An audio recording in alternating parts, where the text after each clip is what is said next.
今日咧嚟參加廣州米芝蓮發佈會 ，follow me。今年發佈會嘅規模咧，其實進一步精簡咗。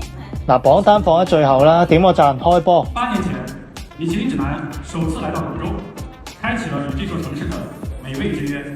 大家好 and welcome to the 2025 Michelin Guide Guangzhou announcement. Despite challenges, Guangzhou's professionals remain committed to excellence. They preserve tradition while embracing innovation and continue to push their craft forward. 都叫15年之力嘅美食博主啦，參加廣州嘅米芝蓮指南發佈咧，至今已經第8年。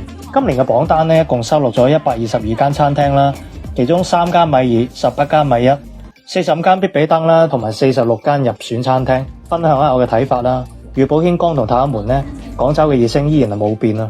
即係如果問點解冇3星呢個問題咧，真係可以去近近地港澳啦，或者國外試下人哋3星餐廳嘅軟硬件要求，其實可以迎刃而解啦。客觀嚟講咧，我認為廣州暫時的確唔具備3星條件嘅餐廳。上年咧，米芝蓮掀起咗地方菜熱潮啦，閩菜係大熱啊。咁繼米芝蓮推出6星餐廳，推動可持續食材潮流，今年嘅素菜餐廳明顯獲得更大嘅關注。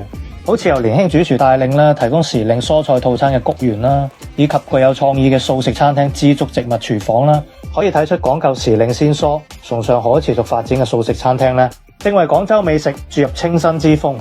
今年一大亮點咧，喺我自媒體平台全網首發嘅餐廳粗華咧，獲得1星啊！主理人 Louis 咧更係獲得咗米芝蓮嘅年輕主廚獎。我覺得咧喺餐飲全國最捲嘅廣州咧，做 fine dining 啊，簡直難過做核蛋啊！因為廣州人講求嘅平靚正同 fine dining 咧，好難完全打通啊！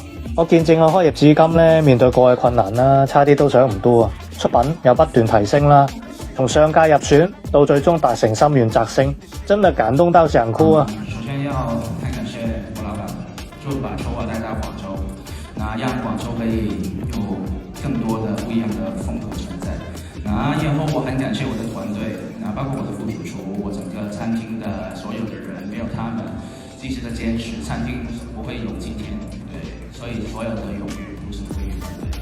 如果講上年聚係最大嘅亮點啦，今年鎂光燈下最耀眼咧就係粗華啦。另一間我首發嘅設計絕美山景園林餐廳邵爾軒咧都獲得咗米其林入選餐廳。最後探討一下咧點樣可以得到米芝蓮呢個問題啦。咁就再從一間我嘅全網首發餐廳松苑開始分享呢個觀點啦。因為今年咧都喜獲必比登，米芝蓮咧係密探制嘅，密探數量都有限啦。咁廣州餐咁多咧，我覺得好難一次試得完。將餐廳做到生意好、知名度高、口碑好，做個三好學生就是拿米其林的最好辦法。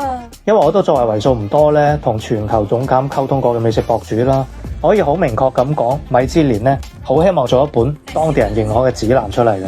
所以一間餐廳咧，你做到附近街坊歡迎啦，日日排隊，好明顯就係受當地人歡迎啦。如果再唔評賞咧，都驚俾人講唔公正。所以咧，真係奉勸一句，千祈唔好將啲精力用喺咩搞關係啊、撈片上邊。